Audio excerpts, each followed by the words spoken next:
Hello students, how are you? In our previous class we completed the chapter number 9 and most of the questions of that chapter we already discussed. So I said to I give instruction that you have to do that questions in your copy, and if you have any doubt then you can ask. Okay, so please do that. And now I am starting the chapter number 12 10th, that is electric current. Electric current क्या है इसके ऊपर अपन consider करेंगे. पहले इसके weightage की अपन बात करें तो ये अपने 5 नंबर का क्वेश्चन आता है as per the given syllabus. जो गिवन सिलेबस है उसके अकॉर्डिंग ये 5 नंबर का ये चैप्टर आता है, जिसका जो पैटर्न रहता है नॉर्मली दैट इज 1+4. क्या रहता है 1+4, यानी कि 1 क्वेश्चन आएगा इसमें से 1 नंबर का और 1 क्वेश्चन आता है इसमें से 4 नंबर का. तो ये काफ़ी वर्सटाइल चैप्टर है, काफ़ी अलग अलग पॉइंट्स अपन इसमें स्टडी करेंगे. सबसे पहले स्टार्टिंग में बात करते हैं इलेक्ट्रिक चार्ज. हालांकि अपने सिलेबस में नहीं है, इतना नहीं है, केवल एक लाइन है, लेकिन एज पर मी इलेक्ट्रिक करंट पढ़ने के लिए सबसे पहले अपने को इलेक्ट्रिक चार्ज के बारे में पता होना चाहिए. होता क्या है इलेक्ट्रिक चार्ज? एक्चुअल में किसी भी मैटर की एक प्रॉपर्टी है. It is a property of matter. अगर अपन डिफाइन करें इसको तो that is a property. It is a property of matter. Matter की ये प्रॉपर्टी है बाय विच, जिसके कारण से, by which according to which it experience a force. It experience a force when it placed in a electromagnetic field. जब इसे electromagnetic field में place किया जाता है तो ये फोर्स को एक्सपीरियंस करता है. क्या करेगा? ये फोर्स एक्सपीरियंस करता है. वो जो प्रॉपर्टी है जिसके कारण से ये फोर्स एक्सपीरियंस करता है उसको क्या बोला जाता है? Electric charge. क्या बोलते हैं अपन? Electric charge. या सिंपल लैंग्वेज में अपन बोलते हैं कि ये जो ऑब्जेक्ट है वो इलेक्ट्रिकली चार्ज्ड है.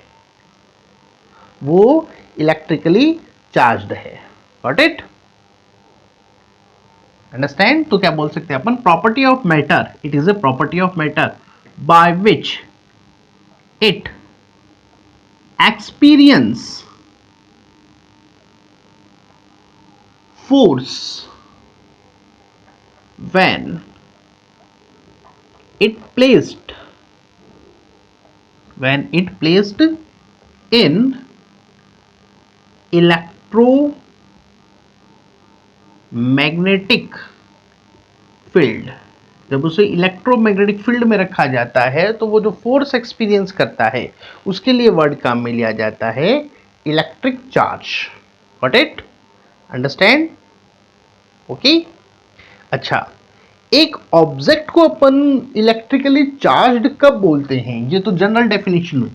एक ऑब्जेक्ट को इलेक्ट्रिकली चार्ज्ड बोला जाएगा, डेफिनेशन इसके अकॉर्डिंग तो ये. लेकिन अगर अपन नॉर्मल लैंग्वेज में बात करें तो जब कोई एक ऑब्जेक्ट, अब यहां पर ध्यान रखना फिजिक्स के अंदर ऑब्जेक्ट की जगह पर बॉडी वर्ड मेनली यूज किया जाता है. किस वर्ड का यूज करते हैं अपन? मेनली बॉडी टर्म का. किसका यूज किया जाएगा? बॉडी टर्म का. Got it? तो जब एक ऑब्जेक्ट या कोई भी जो एक ऑब्जेक्ट या बॉडी जो है वो ट्रांसफर्ड इलेक्ट्रॉन, जब उसमें इलेक्ट्रॉन्स का ट्रांसफर होता है, ट्रांसफर इलेक्ट्रॉन जब वो ट्रांसफर करती है तब उसके लिए अपन बोलते हैं कि ऑब्जेक्ट जो है वो दैट इज ए चार्ज. वो क्या है? चार्ज. अब ट्रांसफर का मतलब यहां पर किससे है?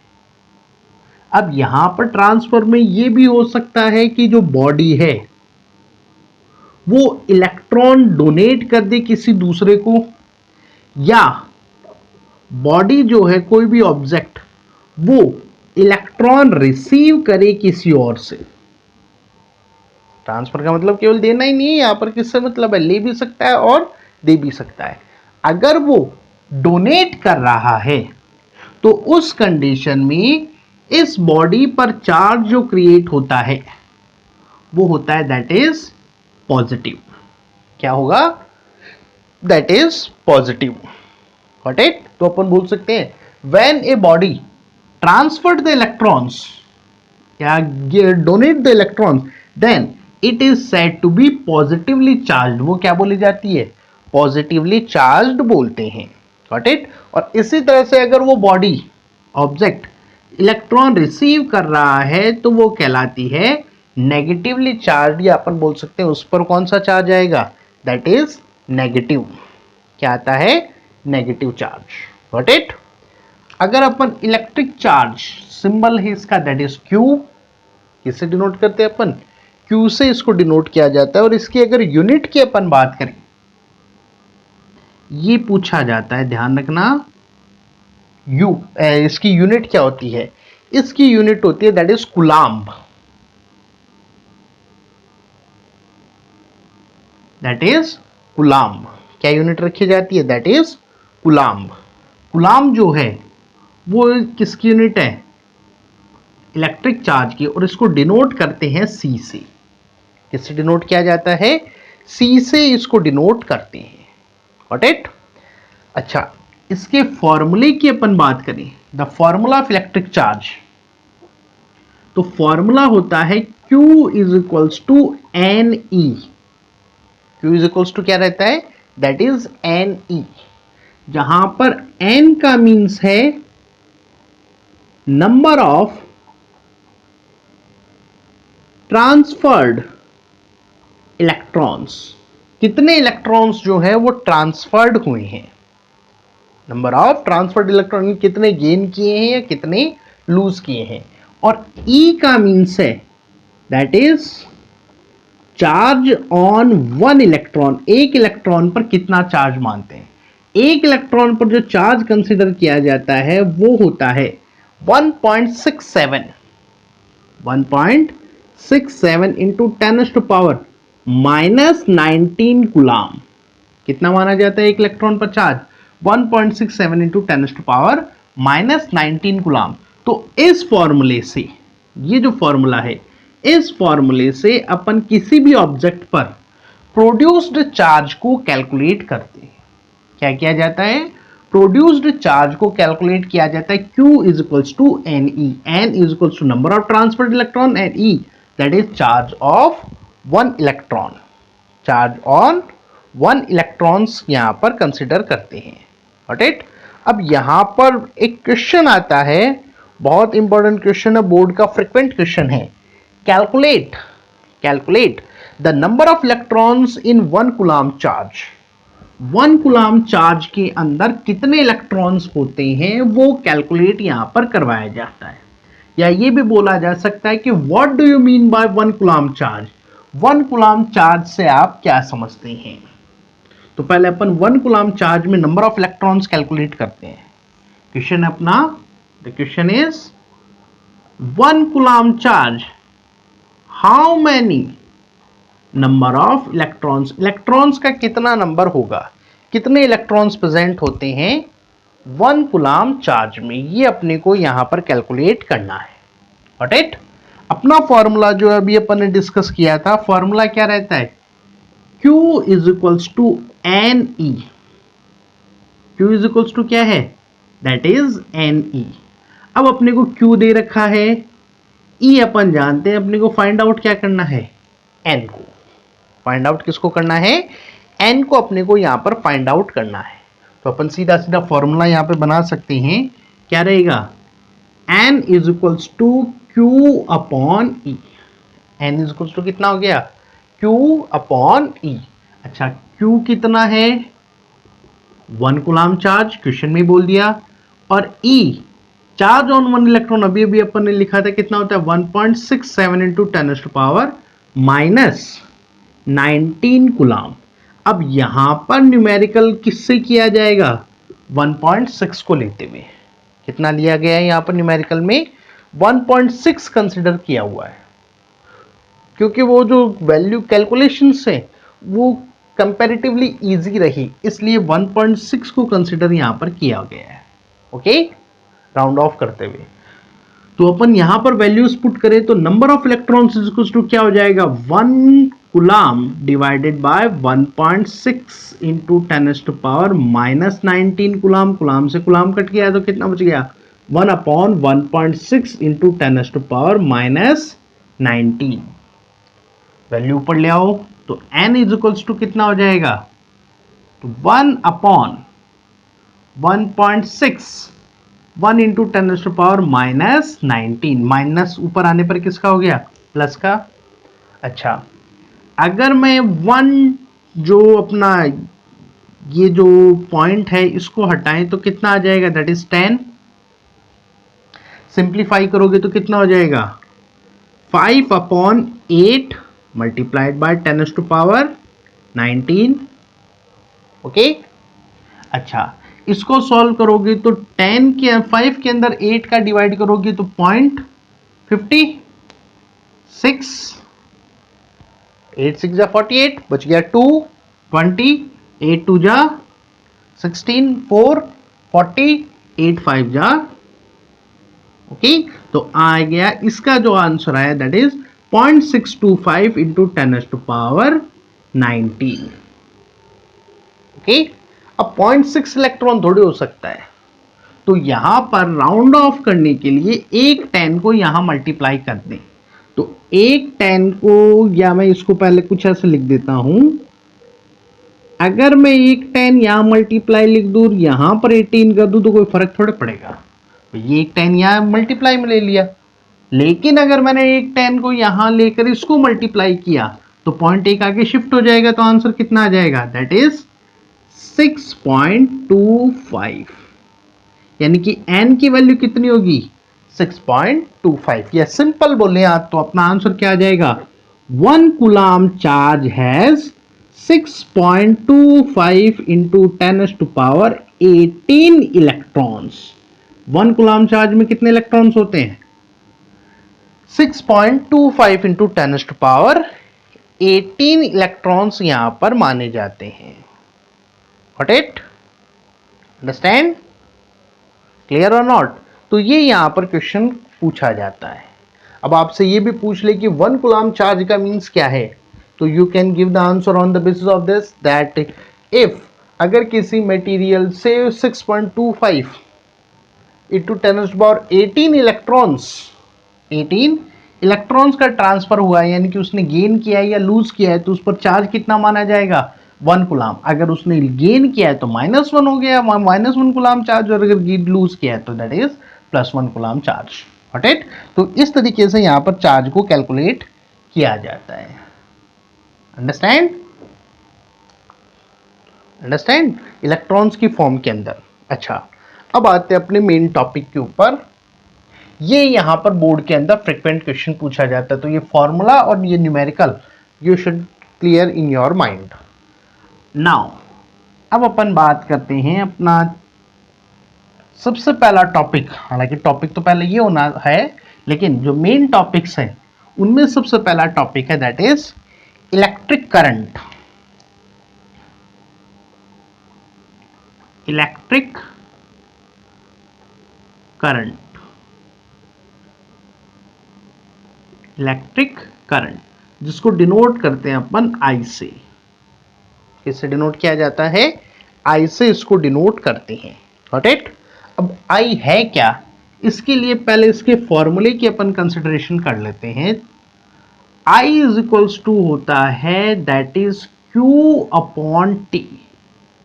आई इज इक्वल्स टू क्या होता है? Q upon T. Got it? किसी भी मटेरियल के अंदर जब टाइम का डिवीजन किया जाता है, किससे डिवाइड करें अपन? टाइम से जब किसी चीज को डिवाइड किया जाता है तो वो उसकी रेट कहलाती है। क्या कहलाती है? वो उसकी रेट। जैसे अपन कंपाउंड इंटरेस्ट वगैरह बोलते हैं ना, तो ये टाइम से डिवाइड करना क्या कहलाता है? That is rate. किस में डिवाइड कर रहे हैं अपन? चार्ज में। क्यू किसका साइन है? इलेक्ट्रिक चार्ज का। तो ये मतलब क्या हो गया? Rate of flow of charge.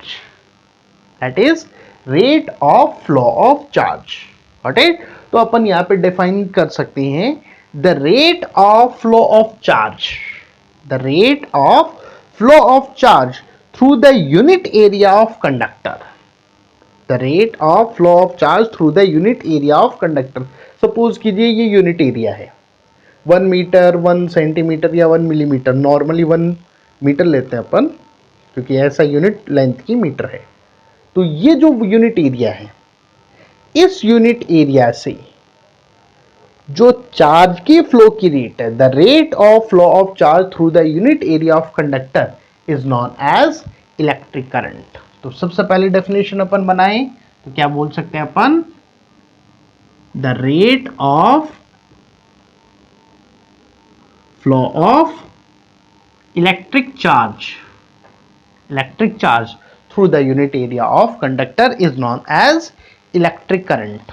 वो क्या कहलाएगा, इलेक्ट्रिक करंट। अच्छा, अब मैं सेकंड डेफिनेशन पे बात कर रहा हूं। तो फर्स्ट तो समझ में आ गई। अच्छा, सेकंड है t इज इक्वल्स टू, अगर 1 सेकेंड हो, t इज इक्वल्स टू कितना हो, 1 सेकेंड, तो उस कंडीशन में ये 1 कर दूं तो I और Q इक्वल हो गया, यानी कि I इज इक्वल्स टू क्या हो जाएगा, Q। यहां से अपन इसकी सेकंड डेफिनेशन बनाते हैं। यहां से क्या कर सकते हैं अपन, इसकी सेकंड डेफिनेशन बना सकते हैं, और वो क्या रहेगी, the amount of charge, the amount of electric charge, the amount of electric charge flowing या passing through the unit area of conductor per unit time. Per unit time, time 1 हो गया ना, t 1 सेकेंड होने का मतलब क्या हो गया, पर यूनिट टाइम किसी भी कंडक्टर से, किसी भी कंडक्टर के यूनिट एरिया से पर यूनिट टाइम या पर सेकंड, पर यूनिट टाइम या पर सेकंड फ्लो होने वाले इलेक्ट्रिक चार्ज का अमाउंट, फ्लो होने वाले इलेक्ट्रिक चार्ज का अमाउंट क्या कहलाता है, that is called electric current. क्या बोला जाएगा, electric current. So the amount of charge flowing through the unit area of conductor, through the unit area of conductor is called electric current. Got it? Understand? तो अपन क्या बोल सकते हैं, amount of charge per unit time, पर unit time में flow होने वाले amount का, चार्ज का जो अमाउंट है, चार्ज का जो अमाउंट है वो क्या कहलाएगा, that is called electric current. Got it? अब अपन चाहे तो इस फॉर्मूले को और मॉडिफाई कर सकते हैं। मेन तो यही रहता है, अगर हमें इलेक्ट्रॉन्स दिए हुए हों, चार्ज कुलाम में ना देकर क्या हुआ दिया हो, इलेक्ट्रॉन्स दिए हुए, तो अभी अभी अपन ने डिस्कस किया था Q इज इक्वल टू क्या होता है, Ne। तो उसकी जगह का अगर अपन यूज करें तो इसका अल्टरनेट फॉर्मूला क्या बन जाएगा, Ne अपॉन T। हालांकि ये नॉर्मली पूछते नहीं है, लेकिन अगर किसी क्वेश्चन में आ जाए, थोड़ा सा कॉम्प्लेक्स क्वेश्चन बनाना चाहे टीचर, तो Q की जगह अपने को क्या दे देता है, T, सॉरी Q की जगह क्या दे देगा, Ne। अब यहां पर न्यूमेरिकल आते हैं, उसको बिल्कुल माइंड में सेट रखना। यहां पर Q को लेना है कुलाम में और T को लेना है हमेशा किसके अंदर, सेकंड में।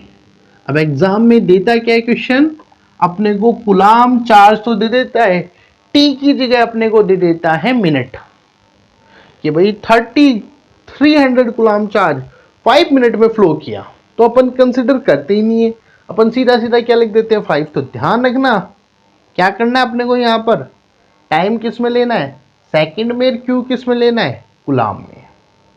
Got it? अंडरस्टैंड? अच्छा, अब इसकी यूनिट की अपन बात करें, unit of electric current, formula और डेफिनेशन आई थिंक क्लियर हो गई होगी। Unit of electric current,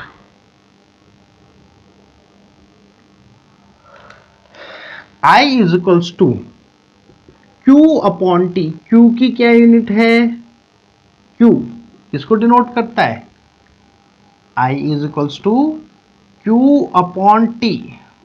I क्या है, Q अपॉन T। Q किसको डिनोट कर रहा है, चार्ज, दैट इज कुलाम, और T दैट इज सेकेंड। तो पहले तो यूनिट बन गई कुलाम पर सेकेंड।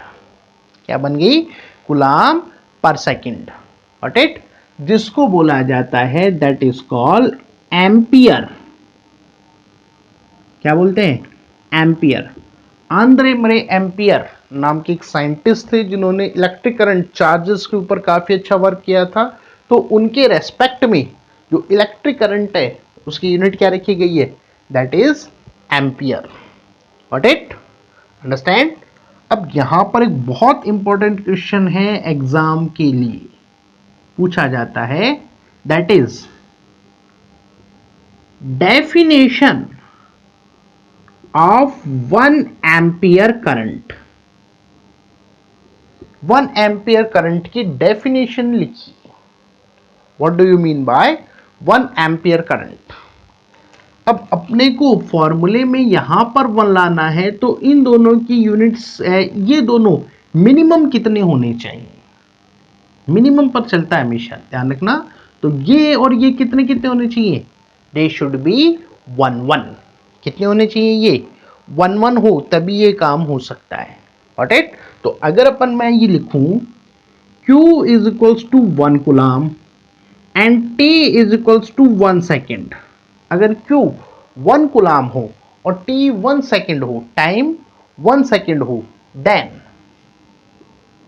तो इस कंडीशन में I जो है it will be 1 ampere. I बराबर कितना होगा? 1 एम्पियर होगा, गॉट इट। तो यहां से अपन इसकी डेफिनेशन बना सकते हैं। क्या बोल सकते हैं अपन? If 1 coulomb charge, if 1 coulomb charge passes through the unit area of conductor in 1 second, if 1 coulomb charge flows through the unit area of conductor per second, या उल्टा भी बोल सकते हैं, if 1 coulomb charge flows per second through unit area of conductor, मेरे हिसाब से पहले वाला ज्यादा बेटर है। if 1 coulomb charge flows through the unit area of conductor per second, then the amount of electric current, the amount of electric current is said to be 1 ampere। तो उससे flow होने वाला करंट कितना कहा जाएगा? 1 ampere बोलते हैं। I am again repeating, if the amount of electric charge passing through the unit area of conductor is 1 coulomb per second, 1 coulomb per second, then the amount of electric current is 1 ampere। तो amount of electric current कितना बोला जाएगा? 1 ampere बोलते हैं, got it, understand और not? Clear? अच्छा, अब इसकी स्मॉलर और बिगर यूनिट्स की थोड़ी सी यहां पर बात आती है। न्यूमेरिकल के पॉइंट ऑफ व्यू पर थोड़ी सी बात अपन करते हैं। Smaller and bigger units of electric current, got it. अच्छा, सबसे पहले स्मॉलर यूनिट्स पे अपन चलें तो सबसे पहली जो स्मॉलर यूनिट है दैट इज मिली। उसके बाद अपन बात करेंगे माइक्रो। हालांकि दो ही अपने को कंसिडर करनी है, मिली एंड माइक्रो। एम्पियर है तो that is milli ampere and micro ampere. इनका मीन्स क्या है? अच्छा, बिगर यूनिट्स पे अपन चलें तो सबसे पहले अपन बात करेंगे that is kilo,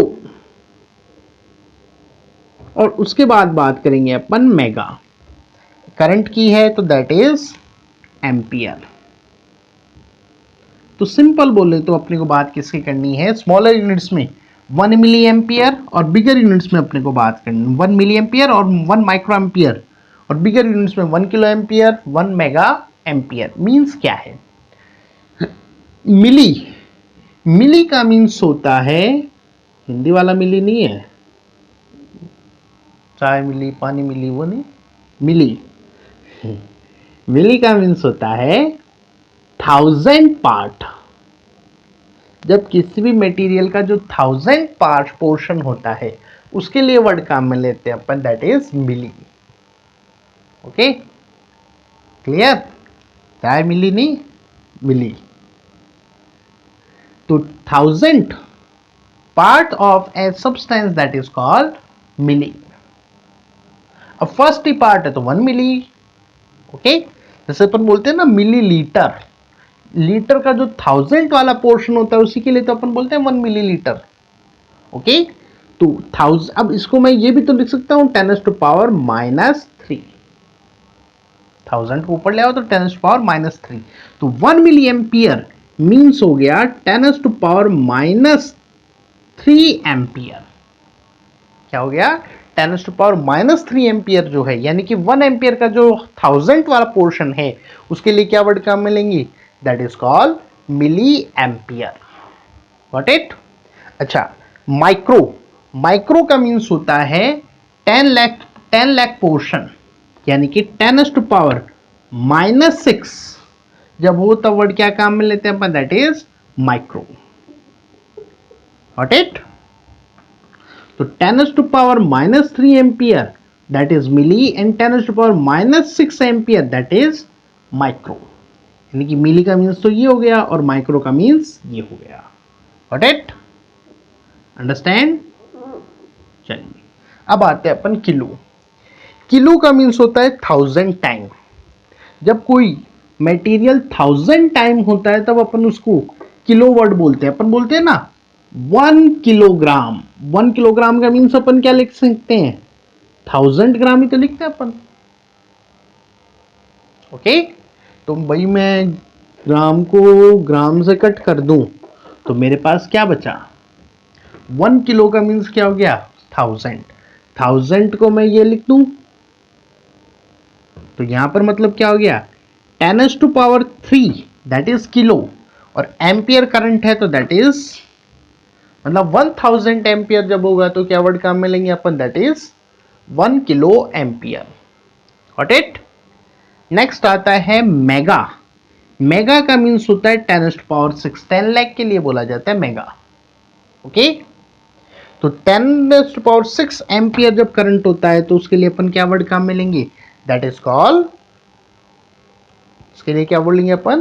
that is called 1 mega ampere. क्या बोला जाएगा? 1 mega ampere. Got it? Understand?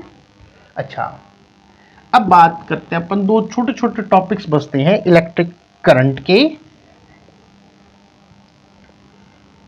Device, इसको मेजर करने के लिए किस डिवाइस का यूज किया जाता है? फर्स्ट वो उसके ऊपर बात करते हैं, और सेकंड फिर एक छोटा सा पॉइंट है इसके करंट के साथ।